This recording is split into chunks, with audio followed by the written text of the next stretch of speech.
राजा की सांवली पुत्री। एक समय की बात है, परीलोक में राजा प्रद्युम्न और उनकी पत्नी कमलावती रहा करते थे।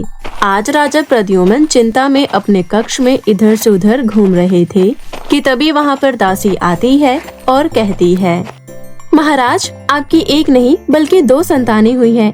2 बहुत ही सुंदर परियों ने जन्म लिया है। अरे वाह, हम तो एक संतान की अपेक्षा कर रहे थे और हमें 2 प्राप्त हो गई। राजा खुशी के मारे रानी के पास जाते हैं, परंतु जैसे ही उनकी नजर दोनों राजकुमारी पर पड़ती है तो वो खुश भी होते हैं और दुखी भी, क्योंकि उनकी एक पुत्री बहुत ही ज्यादा सुंदर थी और एक पुत्री का रंग बहुत ही फीका और ढला हुआ था। फिर राजा प्रद्युम्न अपनी दोनों बेटियों का नामकरण करते हैं। हमारी छोटी बेटी चांद जैसी सुंदर है, इसका मुख अत्यंत आकर्षक है, इसलिए हम इसका नाम मोहिनी रखते हैं और हमारी दूसरी बेटी का नाम अर्पणा रखते हैं। धीरे धीरे समय बीतता है और दोनों राजकुमारियां बाल अवस्था में आ जाती है। जहां मोहिनी को अपने रंग रूप पर घमंड था, वहीं अर्पणा बहुत ही शांत स्वभाव की परी थी, परंतु सुंदर होने के कारण मोहिनी की हर बात मानी जाती थी। ऐसे ही एक दिन जब अर्पणा परी परीलोक में घूम रही होती है तो वो दूसरी बड़ी परियों के हाथ में छड़ी देखती है, जिसके बाद वो राजा प्रद्युम्न के पास जाती है और कहती है, पिताश्री, मैंने परीलोक में परियों के पास बहुत ही सुंदर सुंदर और जादुई छड़ियाँ देखी है।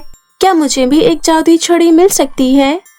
देखो अर्पणा, ये छड़ियाँ ऐसे नहीं मिलती, ये छड़ियाँ जादुई होती है, इसलिए जब तुम बड़ी हो जाओगी तब तुम्हें ये छड़ी मिलेगी, पर उसके लिए अभी तुम्हें इंतजार करना होगा। ये सारी बात मोहिनी सुन लेती है और अपने पिताश्री से कहती है, पिताश्री, मुझे एक जादुई छड़ी चाहिए, कृपया करके मुझे एक जादुई छड़ी दिलवा दीजिए ना। मेरा बहुत मन है जादुई छड़ी से खेलने का। हाँ हाँ, क्यों नहीं, आखिर हमारी प्यारी बेटी जिद करे और हम पूरी भी ना करें, ऐसा कभी नहीं हो सकता। ऐसा कहकर राजा प्रद्युम्न मोहिनी को एक बहुत ही सुंदर छड़ी दिलवा देते हैं। ये देखकर अर्पणा बहुत ही ज्यादा उदास हो जाती है और परीलोक के जंगल में चली जाती है। अर्पणा को जानवरों से बहुत ही प्यार था। वो अक्सर ही पशु पक्षियों, मछलियों आदि को खाना दिया करती थी तथा उनके साथ समय बिताया करती थी। जो प्यार अर्पणा को उसके माता पिता और माँ के नहीं दे पाते थे, वो उस प्यार को जानवरों में ढूंढती थी। ऐसे ही एक दिन मोहिनी अपने राजमहल के बगीचे में घूम रही होती है कि तभी उसे एक बच्चा दिखाई देता है, जिसका एक तरफ का चेहरा जला हुआ था, जिसे देखकर मोहिनी जोर से चिल्लाती है। मोहिनी की आवाज सुनकर राजा वहाँ पर आ जाते हैं, जिसके बाद मोहिनी कहती है, पिताश्री, देखिए ना, ये बच्चा कितना डरावना है, इसे यहाँ से जल्दी से भगा दीजिए। तभी उस बच्चे का पिता यानी कि उस बगीचे का माली वहाँ आ जाता है और कहता है, हमें माफ कर दीजिए महाराज, ये मेरा पुत्र है, इसका चेहरा एक दुर्घटना में जल गया था, तब से ये ऐसा है, हमें क्षमा कर दीजिए। तुम्हारे इस बेटे की वजह से हमारी बेटी कितना डर गई है, तुम्हें पता भी है। आज के आज यहाँ से निकल जाओ, मैं नहीं चाहता कि आज के बाद तुम या तुम्हारा बेटा यहाँ दिखे। परंतु पिताश्री, इसमें इस माली या फिर इसके बेटे की क्या गलती है? चुप रहो अर्पणा, तुम देख नहीं रही अपनी बहन की हालत, कितना डर गई है वो। अर्पणा कहना तो बहुत कुछ चाहती थी, परंतु अपने पिता के आगे वो कुछ नहीं कहती। धीरे धीरे समय बीतता है और दोनों राजकुमारियां जवान हो जाती है। एक दिन राजा प्रद्युम्न रानी कमलावती के पास आते हैं और उनसे कहते हैं, महारानी, आज हमारे दोस्त सूर्य प्रताप के बेटे सुरेश्वर हमारे महल में पधारने वाले हैं। तुम हमारी बेटी को तैयार रखना, वो लोग हमसे रिश्तेदारी के लिए इच्छुक हैं। ठीक है, मैं मोहिनी को बता दूंगी कि वो तैयार रहे। परंतु हमारी बड़ी बेटी तो अर्पणा है ना, इस हिसाब से हमें पहले शादी तो उसी की करनी चाहिए। महाराज, आप भी ये जानते हैं कि अर्पणा दिखने में कैसी है। अगर वो राजकुमार सुरेश्वर को पसंद नहीं आई तो हमारे हाथ से इतना अच्छा रिश्ता चला जाएगा। इससे अच्छा है क्या मोहिनी से सुरेश्वर को मिलाए। राजा प्रद्युम्न रानी कमलावती की बातें मान लेता है। उसी दिन अर्पणा नदी किनारे मछलियों को खाना डाल रही थी और उसी जंगल से राजकुमार सुरेश्वर गुजर रहे थे। वो बहुत ही दयालु और प्रकृति प्रेमी थे। एक परी को एकांत में ऐसे पशु पक्षियों के साथ में समय बिताते, उनकी देखभाल करते देखकर उन्हें बहुत ही अच्छा लगता है और वो राजकुमारी अर्पणा के पास जाते हैं। लगता है आपको पशु पक्षियों से प्रेम है। बहुत। आखिर यही तो है जो मेरी हर बात समझते हैं। मुझे मेरे रूप की वजह से नहीं बल्कि मेरे व्यवहार की वजह से पसंद करते हैं। पर आप कौन हैं? आपको यहाँ पहले कभी नहीं देखा। मैं राजा सूर्य प्रताप का बेटा हूँ। वह इस जगह के राजा के मित्र हैं। मैं यहाँ की राजकुमारी हूँ। आप यहाँ आने वाले हैं, इस बारे में पिताश्री ने कुछ बताया ही नहीं। आप राजमहल चलिए, मैं थोड़ी देर में आती हूँ। सुरेश्वर अपने घोड़े पर बैठकर राजमहल पहुँच जाता है, परंतु उसके दिमाग में अभी भी राजकुमारी अर्पणा की ही तस्वीर चल रही थी। राजकुमार सुरेश्वर को हमेशा से ही अपने लिए एक ऐसी ही दयालु प्रकृति प्रेमी लड़की चाहिए थी। जैसे ही वो राजमहल पहुँचते हैं, उनकी अच्छे से खातिरदारी की जाती है और फिर उन्हें राजकुमारी मोहिनी से मिलाया जाता है, जिसका रूप देखकर राजकुमार बहुत ही ज्यादा खुश होते हैं और राजकुमार सुरेश्वर को लगता है कि ये भी अपनी बहन की ही तरह दयालु और सरल होगी। इसके बाद राजकुमारी मोहिनी सुरेश्वर का हाथ पकड़ उसे राजमहल के बगीचे में ले आती है और उससे प्रेम की बातें करने लगती है कि तभी एक चिड़िया राजकुमारी मोहिनी के ऊपर बीट कर देती है, जिससे गुस्से में आकर राजकुमारी मोहिनी अपनी छड़ी घुमाती है और उस बेजुबान की जान ले लेती है। यह आपने क्या किया? आपने देखा नहीं? उस चिड़िया ने मेरे बाल खराब कर दिए। मैं इस परीलोक की राजकुमारी हूँ और कोई मेरे साथ गुस्ताखी करे ये मुझे बिल्कुल भी बर्दाश्त नहीं है। तभी वहाँ पर अर्पणा आ जाती है और उस चिड़िया को अपने हाथ में लेकर कहती है, अरे इसे क्या हो गया? मुझे इसे पानी देना चाहिए। अब कोई फायदा नहीं है, ये मर चुकी है। हाँ मुझे पता है। अब इस चिड़िया के लिए तुम रोना धोना शुरू कर दोगी, इसलिए मैं तो जा रही हूँ यहाँ से। ऐसा कहकर मोहिनी वहाँ से चली जाती है और राजकुमार सुरेश्वर अर्पणा को सारी बात बताते हैं। इसके बाद अर्पणा कहती है, पता नहीं ये मोहिनी ये सब क्यों करती है। अपने गुस्से और स्वार्थ में किसी भी बेजुबान की जान ले लेती है। आखिर इसकी क्या ही गलती थी जो इसने इस बेचारी की जान ले ली। उस छोटी सी चिड़िया के लिए अर्पणा की आंखों में आंसू देखकर राजकुमार सुरेश्वर अर्पणा को अपना दिल दे बैठते हैं और फिर महल आते ही मोहिनी और अर्पणा के बारे में राजा प्रद्युम्न को सारी बात बताते हैं। देखिए, मैं आपका बहुत सम्मान करता हूँ। आपने जो मेरे लिए लड़की चुनी होगी वह सही होगी, परंतु मैं केवल राजकुमारी अर्पणा से ही शादी करना चाहता हूँ। उनका कोमल हृदय, हर किसी के प्रति दया भाव, मैं हमेशा से ऐसी ही लड़की चाहता था। मोहिनी से मैं शादी नहीं कर सकता। वो एक ऐसी लड़की है जो अपने स्वार्थ के लिए कुछ भी कर सकती है। इसमें शायद मोहिनी की ही नहीं बल्कि हमारी भी गलती है। हमने ही शुरुआत से उसे रोका नहीं। वो अपनी खूबसूरती के घमंड में हर किसी के साथ गलत करती रही और हमने उसका साथ दिया, पर अब हमें पछतावा हो रहा है। ऐसा कहकर राजा प्रद्युम्न दुखी हो जाते हैं और अब रानी कमलावती को भी अपने किए पर पछतावा होता है। फिर जब मोहिनी को पता चलता है कि राजकुमार सुरेश्वर ने उसकी जगह उसकी बहन को पसंद किया है, तो उसका सारा घमंड चकनाचूर हो जाता है। और फिर कुछ ही दिनों बाद राजकुमार सुरेश्वर और राजकुमारी अर्पणा की शादी हो जाती है और वो अपना जीवन हंसी खुशी बिताने लगते हैं। परी की जादुई सोने और चांदी की 2 फ्रॉक। बहुत समय पहले की बात है। किसी गांव में सानवी और मानवी अपनी सौतेली माँ अनीता के साथ रहती थी। मानवी और सानवी की माँ की मृत्यु होने के बाद उनके पिता को उन दोनों का ध्यान रखने में बहुत दिक्कतें आती थी। इसलिए उनके पिता ने अनीता नाम की औरत से दूसरी शादी कर ली ताकि उनकी दोनों बेटियों की परवरिश अच्छे से हो सके। अनीता की एक अपनी बेटी भी थी जिसका नाम था अनुष्का। शुरू में अनीता सानवी और मानवी के पिता के सामने मानवी और सानवी से बहुत अच्छा व्यवहार करती थी और उनका पूरा ध्यान रखती थी, परंतु उनके पिता के शहर चले जाने के बाद अनीता उन दोनों से घर का सारा काम करवाती थी और उन्हें कभी कभी तो भरपेट खाना भी नहीं देती थी। ऐसे ही समय बीत रहा था। एक दिन अनुष्का अपनी माँ के पास आती है और कहती है, माँ, मैं अपने दोस्तों के साथ मॉल घूमने गई थी और वहाँ मुझे एक ड्रेस पसंद आ गई और वो कोई और न ले ले उससे पहले ही वो ड्रेस मुझे खरीदनी है। ठीक है मेरी प्यारी बेटी, चलो तुम्हारे लिए ड्रेस खरीद कर लाते हैं। तभी तो मेरी बेटी दुनिया की सबसे खूबसूरत बेटी लगेगी। वैसे कितने की है वो ड्रेस? ज्यादा पैसों की नहीं है माँ, बस 7,000 की है। जल्दी चलो वरना कोई खरीद लेगा। अनुष्का और अनीता मॉल जा ही रही होती है कि तभी सानवी कहती है, माँ, मेरे सारे कपड़े पुराने हो गए हैं और फट गए हैं। कृपया आप मेरे लिए सस्ते से कपड़े ला दीजिए। चुप कर बेवकूफ लड़की, अभी कुछ दिन पहले ही तेरे लिए बाजार से कपड़े खरीद कर लाई थी। इतनी जल्दी फट गए तेरे कपड़े? अब तुझे वही फटे पुराने कपड़े पहनने होंगे और शाम को जब मैं लौट के आऊंगी तो मुझे खाना बना मिलना चाहिए, नहीं तो तेरी खैर नहीं। इतना कहकर अनुष्का और अनीता वहाँ से चली जाती है और सानवी शाम के खाने के लिए बाजार से सब्जी खरीदने जाती है। सानवी बाजार से सब्जी लेने जा ही रही होती है कि तभी रास्ते में उसको एक बूढ़ी औरत दिखाई देती है जो रोड पार नहीं कर पा रही थी। क्या हुआ बूढ़ी दादी, आप इस सड़क के किनारे क्यों बैठी हो? क्या मैं आपकी कोई मदद कर सकती हूँ? बेटी, मैं अंधी हूँ और मैं घर का रास्ता भूल गई हूँ। कृपया करके तुम मुझे ये सड़क पार करवा दो। इतना सुनकर सानवी उस बूढ़ी औरत को सड़क पार करवाती है। फिर जब सानवी वहाँ से जाने लगती है तभी वो बूढ़ी दादी एक परी में बदल जाती है और बूढ़ी दादी सानवी को आवाज लगाकर कहती है, रुको सानवी। आप कौन हैं? यहाँ पर तो एक बूढ़ी दादी थी ना, अचानक से वो इतनी जल्दी कहाँ चली गईं? सानवी, मैं ही वो बूढ़ी दादी थी।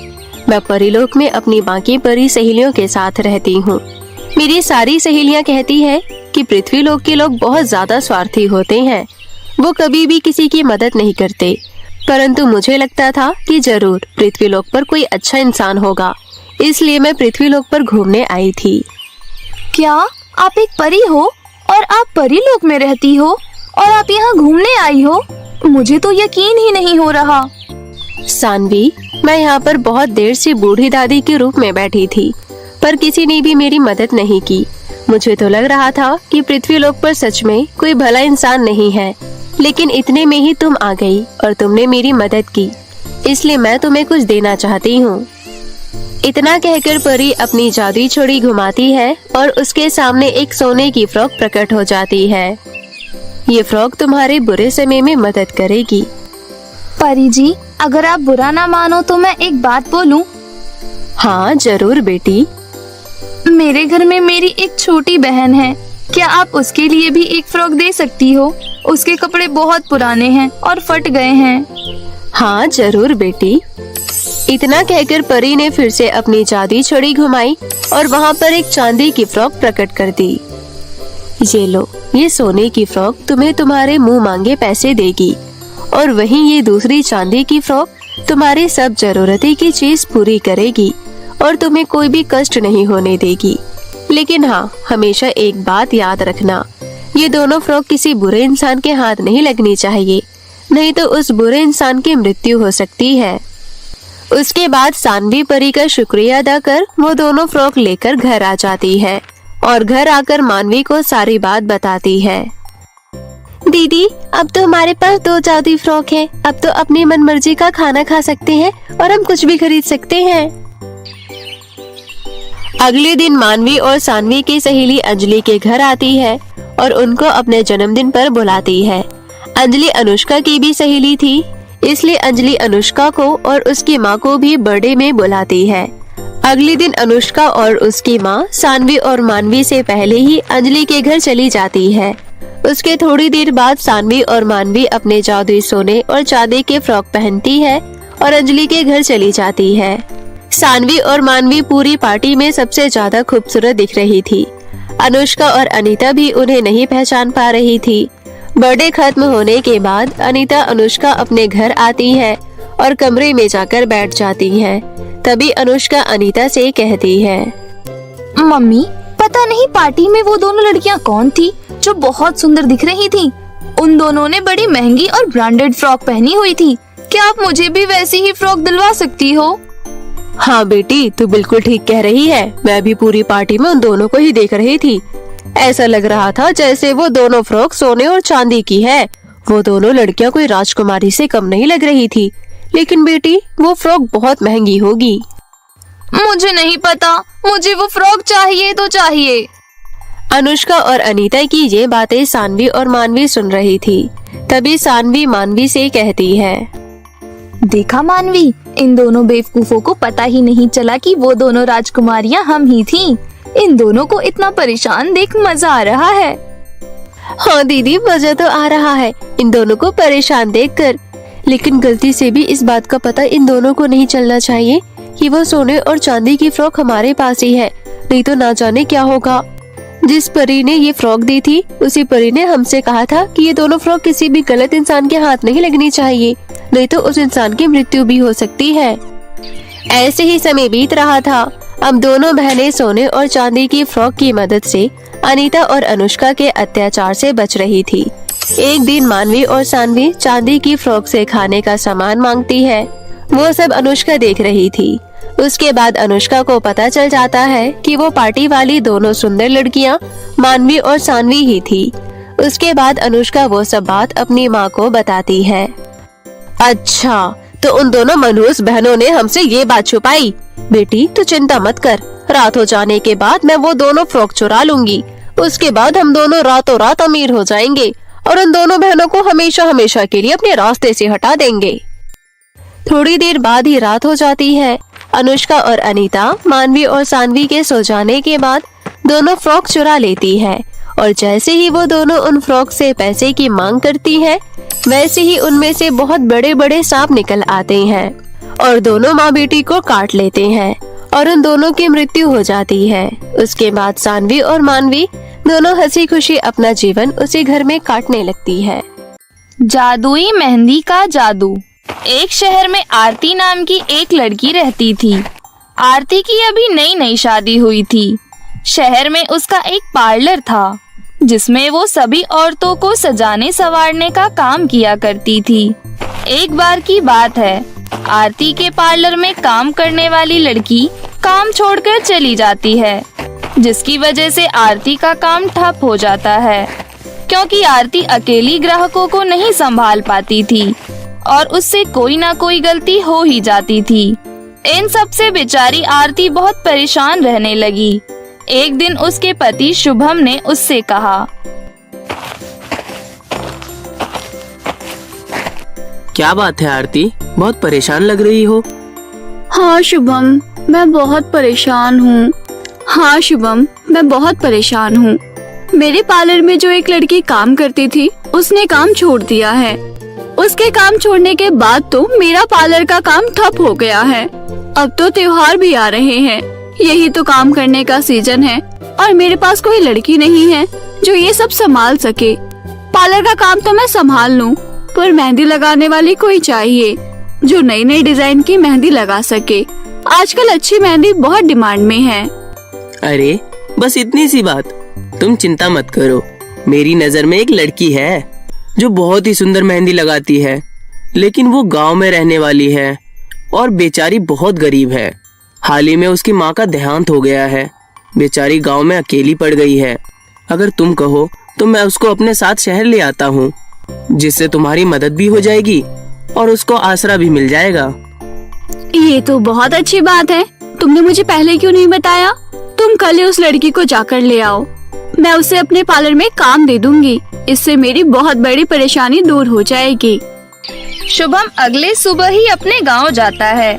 उसके गांव में एक निक्की नाम की लड़की रहती थी। निक्की सच में बहुत गरीब थी और उसकी माँ का भी हाल ही में देहांत हो गया था। वो रिश्ते में शुभम की दूर की बहन लगती थी। शुभम उसके घर जाता है और उससे कहता है, निक्की, मुझे तुम्हारी माँ के देहांत का बहुत ही दुख है। तुम गांव में अकेली रहती हो। तुम्हारे पास एक बहुत ही अच्छा हुनर है कि तुम बहुत ही अच्छी मेहंदी लगाती हो। पूरे गांव में तुमसे अच्छी मेहंदी कोई नहीं लगाता। मुझे तुम्हारी फिक्र होती है, इसलिए मैं तुम्हें अपने साथ ले जाना चाहता हूँ। तुम अपनी मेहंदी लगाने का हुनर शहर में दिखाना। वहाँ मेरी पत्नी का पार्लर है, उसे एक लड़की की जरूरत है और तुम है काम की। शुभम भैया, आपने तो मेरी सारी समस्या ही दूर कर दी। मैं यहाँ पूरी तरह से अकेले पड़ गई थी और मैं कुछ करना चाहती थी, लेकिन मुझे कोई रास्ता ही नहीं दिख रहा था। अच्छा हुआ आपने मुझे रास्ता दिखा दिया। मैं अभी तैयार होकर आपके साथ चलती हूँ। निक्की शुभम के साथ शहर की ओर चल देती है और आरती के पार्लर में मेहंदी लगाने का काम शुरू कर देती है। चंद दिनों में ही उसकी लगाई हुई मेहंदी बहुत मशहूर हो जाती है। अब हर कोई उसी से मेहंदी लगवाना चाहता था। कोई भी ग्राहक दुकान पर आता तो वो मेहंदी के लिए निक्की को ही खोजता। आरती का तो पार्लर में होने ना होने का कोई फायदा ही नहीं था। कई लोगों ने तो पार्लर को निक्की का पार्लर बोलना शुरू कर दिया था। इन सब से आरती को बहुत जलन होने लगी। वो एक दिन निक्की से कहती है, निक्की, मुझे पता है कि तुम बहुत अच्छी मेहंदी लगाती हो, लेकिन तुम्हारी वजह से मेरी मान्यता ही खत्म हो गई है। यहाँ तक कि मेरे पार्लर को तुम्हारे नाम से जाना जाता है और मुझे ये बिल्कुल बर्दाश्त नहीं है। तुम अपना जुगाड़ कहीं और देख लो। लेकिन आरती भाभी, इसमें मेरी क्या गलती है? मैं तो आपके भरोसे ही गांव से सब कुछ छोड़ के यहाँ आई थी और आप ही मुझे अपने पार्लर से निकाल रही हैं। ये तो मेरे साथ नाइंसाफी हो रही है। मुझे कोई सफाई नहीं चाहिए निक्की। एक बार मैंने कह दिया तुम यहाँ से निकल जाओ, मतलब निकल जाओ। मुझे तुम्हारी शक्ल भी नहीं देखनी। जब तुम नहीं थी तो मेरा पार्लर मेरे नाम से ही विख्यात था। जब से तुम आई हो, लोगों ने मेरे पार्लर का तो नाम ही बदल दिया है। ऐसा लगता है तुम इस पार्लर की ऑनर हो। मेरी तो कोई अहमियत ही नहीं रह गई है। तुम यहाँ रहोगी तो मेरा नाम खत्म हो जाएगा। तुम यहाँ से चली जाओ। निक्की उदास मुंह लेकर पार्लर से निकल जाती है। निक्की को रास्ते में एक बूढ़ी औरत दिखाई देती है।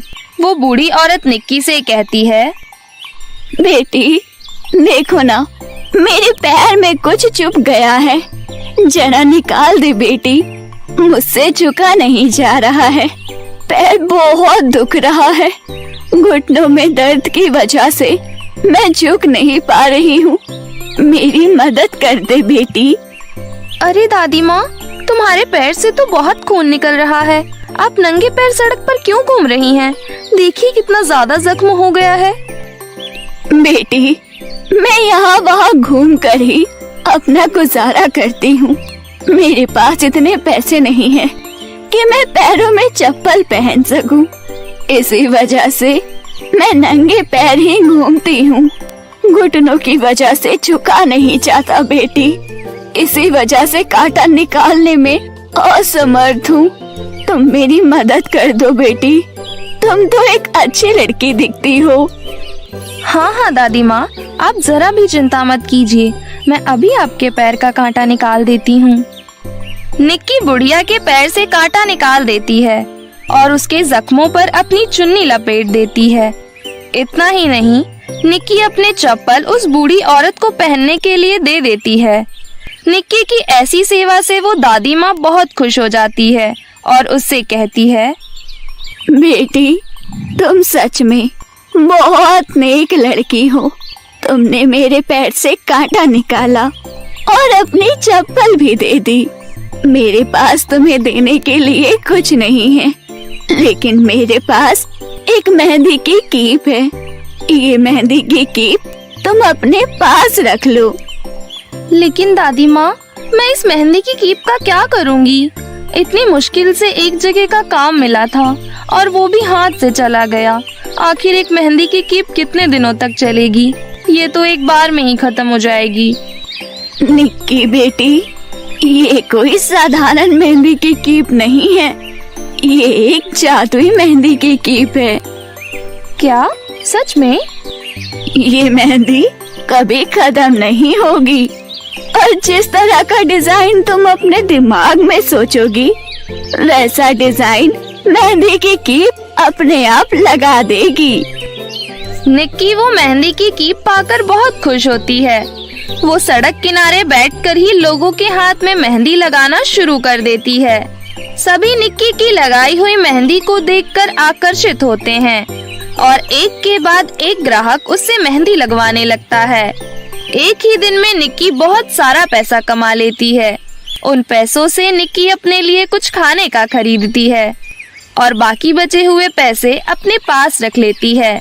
इसी तरह कई दिन तक पैसा इकट्ठा करने के बाद निक्की अपना एक घर बना लेती है और अपनी एक दुकान भी खोल लेती है। धीरे धीरे निक्की की प्रसिद्धि बढ़ती जाती है। अब हर कोई उसी से मेहंदी लगवाना चाहता था। इतना ही नहीं, अब तो निक्की कई सारी लड़कियों को मेहंदी लगाना भी सिखाती थी। दूसरी तरफ आरती का पार्लर बिल्कुल ठप हो गया था।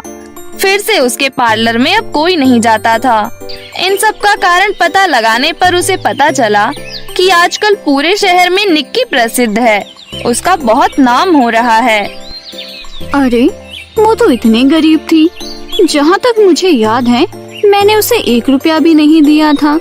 ना उसके पास घर था, ना शहर से गांव जाने के लिए पैसे। फिर वो इतनी अमीर हुई कैसे? उसे मेहंदी कहाँ से मिली? कुछ तो गड़बड़ जरूर है। मुझे पता लगाना ही होगा कि आखिर बात क्या है। ये सब सोचकर आरती लोगों से निक्की के घर का पता पूछती है।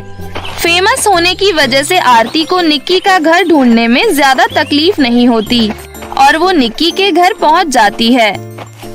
घर पहुंचने के बाद निक्की उसे देखकर हैरान हो जाती है। भाभी आप यहाँ कैसे?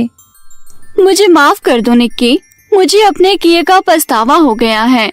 वो कहते हैं ना कि हुनर हर जगह काम आता है। तुम्हारे अंदर हुनर था, इसलिए आज तुम इतने ऊंचे मुकाम पर हो। मैं जानती हूँ अब तुम वापस मेरे पार्लर में काम करने तो नहीं आओगी, लेकिन मैं जानना चाहती हूँ तुमने ये मुकाम कैसे हासिल किया। निक्की आरती की ये सारी बातें सुनकर भावुक हो जाती है। उसे लगता है कि निक्की को सच में अपने किए पर पछतावा है। वो निक्की को सारी बात बता देती है। सारी बात जानने के बाद आरती अपने घर चली जाती है और मन ही मन सोचती है, आखिरकार मैंने पता लगा ही लिया, लेकिन अब मुझे किसी भी हाल में निक्की का वो जादुई मेहंदी का कीप चाहिए। लेकिन मैं उसके लिए क्या करूं? मुझे तो कुछ समझ ही नहीं आ रहा। आरती काफी देर तक सोचती है। फिर उसको एक आइडिया आता है। वो कुछ चोरों को चंद पैसे देकर निक्की के घर वो जादुई मेहंदी की कीप चुराने के लिए भेज देती है।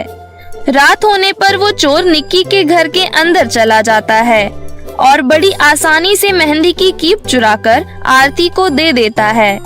आरती मेहंदी की कीप पाकर बहुत खुश होती है। अब मुझे शहर की सबसे प्रसिद्ध मेहंदी वाली होने से कोई नहीं रोक सकता।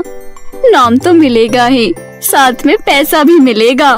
वाओ, मैं हमेशा से यही सब चाहती थी। आज मैं बहुत खुश हूँ।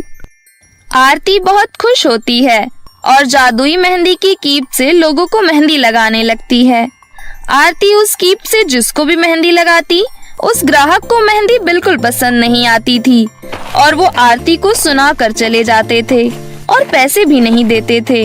इन सब से आरती बहुत परेशान हो जाती है। अरे, इस मेहंदी का जादू काम क्यों नहीं कर रहा है? कोई बात नहीं, मैं फिर से ट्राई करती हूँ। आरती फिर से एक ग्राहक को मेहंदी लगाती है, लेकिन उसकी मेहंदी भी वैसी ही बेकार लग जाती है। वो ग्राहक तो आरती की पिटाई करके चली जाती है। आरती को बहुत गुस्सा आता है और वो मेहंदी की कीप जोर से फेंक देती है। फिर वो कीप अपने जादू से वापस निक्की के पास पहुंच जाती है और आरती को कोई फायदा नहीं होता, बल्कि उसने जो चोरों को पैसे दिए थे उसके वो पैसे भी बर्बाद हो गए थे। दूसरी तरफ निक्की अपनी जिंदगी बहुत ही अच्छे से व्यतीत करने लगती है। तो मेरे प्यारे दोस्तों, कैसी लगी आपको हमारी ये कहानी? हमें कमेंट करके जरूर बताएं। और हाँ दोस्तों, अगर आपने अभी तक हमारे चैनल को सब्सक्राइब नहीं किया है तो जल्दी से नीचे लाल बटन दबाकर सब्सक्राइब कर लें और बेल आइकन दबाना ना भूलें। तो मिलते हैं फिर किसी नई कहानी के साथ। तब तक आप अपना ख्याल रखें। धन्यवाद।